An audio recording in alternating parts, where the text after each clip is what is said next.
Gilbert Violeta, hay intencionalidad en publicación de audios. Gilbert Violeta, presidente del Partido Peruanos por el Cambio. Geraldo Caso. Gilbert Violeta, presidente del Partido Peruanos por el Cambio. Geraldo Caso remarca que la reciente difusión de los audios afecta la estabilidad del país y adelanta que solo habrá un referéndum para aprobar o no la nueva ley del CNM. Los otros proyectos quedan en manos del Congreso. En su opinión, los audios que venimos escuchando tienen una direccionalidad política. Por la manera como se están difundiendo, pareciera que sí. Los audios son legales, habrían sido pedidos por un fiscal y autorizados por un juez para una investigación legal en el Callao. Parece innegable que tienen un guión. ¿Cuál sería el propósito de su difusión escalonada? No sé si haya animosidad política, pero la manera como se difunden estos audios parece no ser lo más saludable para la política del país. El Congreso puede actuar para parar, lo hemos consultado con abogados, no es posible. Quienes pueden hacerlo, sin tener consecuencias legales, son quienes los poseen. Nosotros ya hemos invocado a que los audios se conozcan en su integridad y ya, contra quien sea y a favor de quien sea, para evitar este clima de zozobra política. Según el diario Correo, hay 12 conversaciones del juez César Inostroza que fueron grabadas antes de que el juez Guamán Condor lo autorizara el 31 de enero. El fiscal y el juez a cargo de esta investigación de crimen organizado deben explicarlo. No deberían existir escuchas ilegales. Y, si es así, ¿quién las hizo? ¿La policía, o son privadas? En el Congreso no hay ningún pedido para investigar los audios, se puede retomar. No interesa cómo se hizo la filtración, como que no, respetando la prerrogativa de la prensa de no revelar sus fuentes. Lo preocupante es que durante los últimos años se ha legalizado un sistema ilegal de escuchas y filtraciones telefónicas, afectando el derecho a la privacidad. Cuando un fiscal intercepta a un presunto delincuente, esa imagen termina en un medio de prensa. Por ejemplo, las intervenciones a Jaime Yoshiyama y Augusto Bedoya, no comparto que terminen en un medio de comunicación. Poco protestaron los pepecausas por esto. No, nosotros hicimos saber que no compartíamos esto, tampoco vamos a ir a tumbarnos el proceso.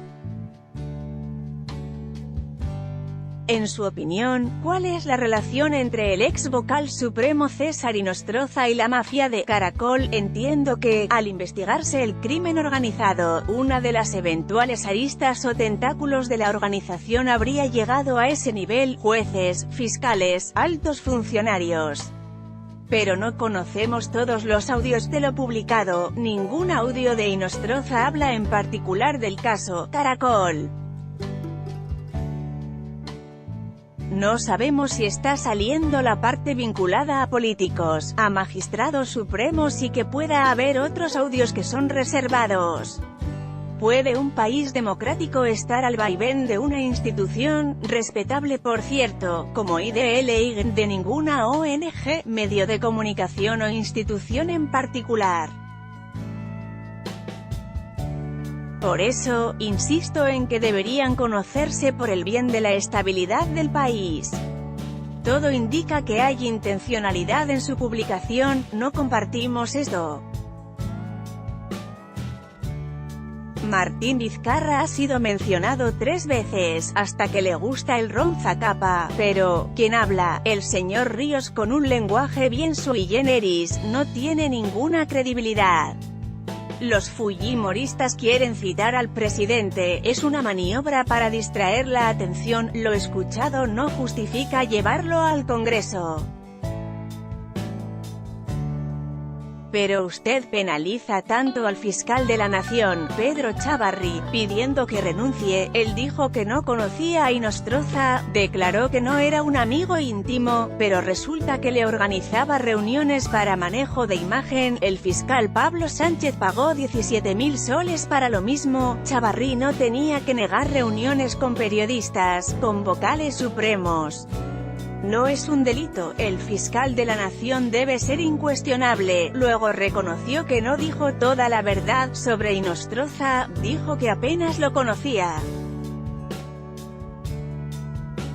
Sánchez contrató la prestación de un servicio. Chávarri lo hizo a través de sus amigos, uno de ellos, Camayo, es parte de una organización criminal. Fue condecorado en un evento de líderes empresariales por el cambio en 2017, estaban Asbank y otros. ¿Cómo saber que Camayo no era derecho? Yo no hablo de delitos, sino del comportamiento político del fiscal de la Nación de informar a la ciudadanía. Que se investigue la contratación de Sánchez también. Invalidar a uno no valida a otro. ¿Cuáles son peores, los Mamani videos o estos audios? Todos son desastrosos. Los videos de Mamani carecían de autorización judicial, le estaban comprando un voto y lo documentó. En ese video de los congresistas, Mamani, Digya y Figueroa donde aparece Kenny Ramírez, ellos estaban en un proceso de negociación ilegal. Los Mamani videos mostraron mayor o igual corrupción en el Estado, eso fue una negociación entre fujimoristas. No aparece un ministro, un funcionario, y el exministro de Transportes, la conversación se la habría hecho el congresista Mamani. No he visto ahí una negociación entre ministros, el señor Bruno Yufra tendrá que responder por sus acciones, no comprometió al gobierno. Kuczynski le mintió al país, ¿y cuáles fueron las consecuencias de haber mentido? Tuvo que renunciar, superó la primera vacancia, sale por los Mamani videos. Para mí, fue un proceso largo. Estos audios desviaron la atención de los problemas del país, la economía, gracias a Dios, la economía está mejorando. Cierto que todo está en medio de un clima de convulsión legal. ¿Qué se está haciendo por la reconstrucción del norte? Para fines de año habrá 20.000 casas construidas, ya hay más de 3,000. Claro, la coyuntura está en función de los audios, no sabemos qué más va a salir y nos sacan de otras discusiones importantes que requiere el país, como la reforma del CNM, del sistema de justicia, del Parlamento, de los partidos. El Ejecutivo envió al Congreso 8 proyectos de ley, el Premier dijo que no se agreguen más puntos al referéndum. La invocación es para que la consulta ciudadana enviada por el Ejecutivo no sea un listado de lavandería, con muchos temas más. Hay parlamentarios que declararon que podían incluirse la pena de muerte, la salida de la Corte de San José de Costa Rica, matrimonio gay, aborto, la Constitución lo prohíbe. El artículo 206 limita los temas a consultar. Nadie ha mencionado nada sobre matrimonio gay, se quiere evitar distraer la atención de los temas enviados por el Ejecutivo, el Congreso no tiene nada que decir. En Peruanos por el Cambio, PPK, creemos absolutamente en la democracia plebiscitaria. El poder del Parlamento es delegado por el pueblo peruano y, cuando éste puede prescindir del Congreso para opinar, a través de una consulta popular, esa es la esencia de la democracia. Entonces, aprobemos todo vía referéndum, entonces, ¿cerramos el Parlamento? No, pues, por eso el Ejecutivo prioriza temas.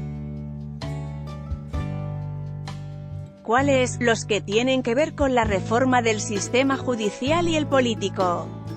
Los 8 proyectos enviados por el Ejecutivo no tienen que ser aprobados intactos por el Parlamento. Los recibimos, los debaten, los modifican o no, se delibera, se vota y se aprueban o no. El primer proyecto es sobre la reforma del CNM. ¿No sería mejor para el país un consenso del Congreso y aprobarse en 2 legislaturas? Es una vía. Pero el CNM está suspendido en sus funciones. No podemos esperar un año y otro más para aprobarlo. Se vota en diciembre y en marzo se vuelve a votar. Una consulta nacional requiere organización, dinero y tiempo. Convocar a un referéndum no es tan complicado. Se requiere padrones, ánforas, locales. Tenemos elecciones municipales y regionales en noviembre, ahí podría incluirse la reforma del CNM, y los demás temas del Ejecutivo no pasarán por referéndum. De los 8 proyectos del Ejecutivo, solo uno va por referéndum, la reforma del CNM. Los otros no. Se emite una hojita más en la elección de noviembre. No nos hagamos bolas, la pregunta es sencilla. La población debe responder si está de acuerdo o no con reformar el CNM. Si se obtiene 2/3 de la votación, vía referéndum ahorramos tiempo. El mecanismo regular de las reformas constitucionales es una votación por mayoría simple y referéndum. La excepción es 2 votaciones con mayoría calificada, 87 votos.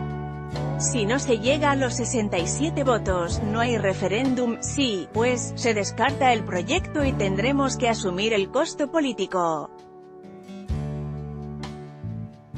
La vía rápida implica aprobar el proyecto de reforma del CNM en septiembre por lo menos.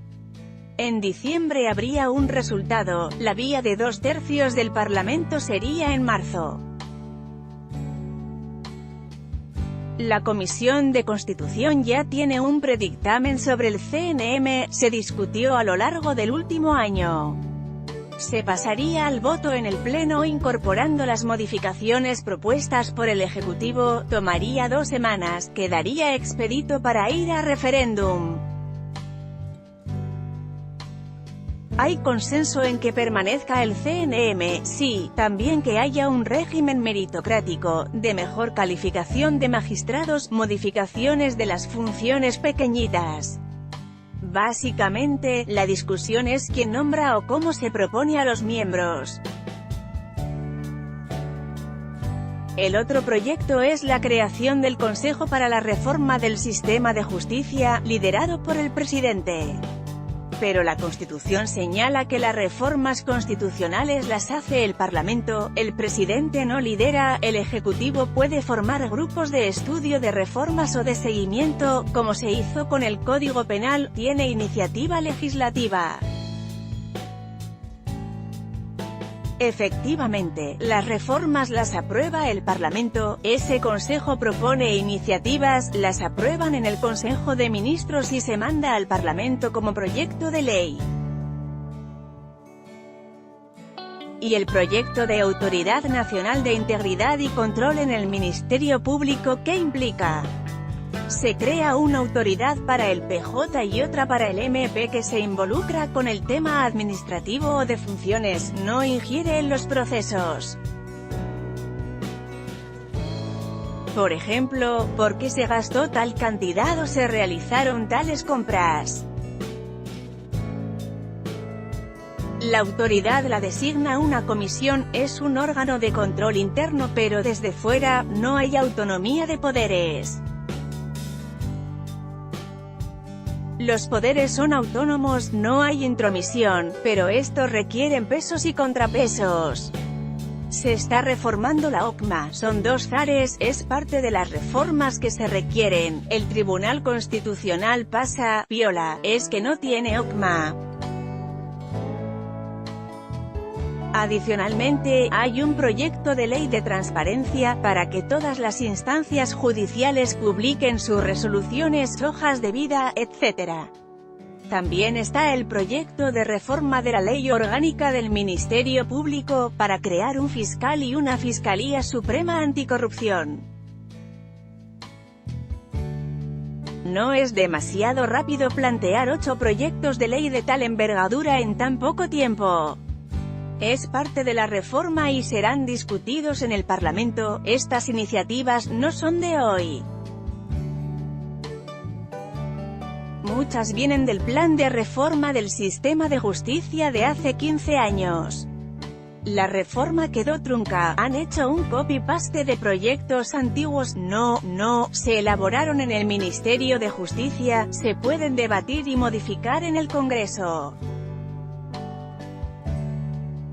Los pasivos de un mal sistema parlamentario los pagamos todos. Cerrar el Congreso es una alternativa, no lo creo, no compartimos esa decisión. La Junta de Fiscales ratificó al fiscal Chavarri. Lo respetarán, sí, somos respetuosos de las decisiones del sistema de justicia. Pero no la compartimos, es una opinión política. El ministro de Justicia planteó una asamblea constituyente, no figura en la Constitución, dijo que no se puede descartar. Pero no está en la agenda del Ejecutivo ni de la bancada. Se haría solo si las reformas constitucionales no prosperasen en el Parlamento, es una decisión política, la puede convocar el Congreso o el Ejecutivo. ¿Es una amenaza al Congreso? Si no aprueban los proyectos, viene la... No digo eso, póngalo claramente. Y un adelanto de elecciones, de ninguna manera. El ministro de Justicia dijo que se debe anular el indulto a Fujimori. Pudo decirlo de otra manera, aunque aclaró que era una posición personal. Pero, como ministro, debe tener una opinión institucional, la personal no interesa, hay que cumplir lo determinado por la CIDH, ha establecido un procedimiento. Pero el ministro está en contra, debe defender lo institucional. El congresista Jorge Castro declaró que Marco Arana lo presionó para que no investigara al fiscal Sánchez. Sus opiniones son ligeras, sin fundamento, no me consta. Es el dicho de uno contra el otro. Le cree a un ex consejero que dijo que escuchó al congresista Becerril en una reunión con el CNM, me reservo, integro la Comisión de Acusaciones Constitucionales. Los pepecausas someterán a disciplina a Salvador Eresey. No, eso no existe, no hay una iniciativa de ese tipo. Datos, nació en Chincha, en la región de Ica. Estudió la primaria y secundaria en el Colegio José Pardo y Barreda. Es egresado de la Facultad de Derecho y Ciencias Políticas de la Universidad Nacional Mayor de San Marcos. En 2016 fue electo congresista para el periodo 2016 a 2021, por el partido Peruanos por el Cambio. Anuncios de interés recomendado por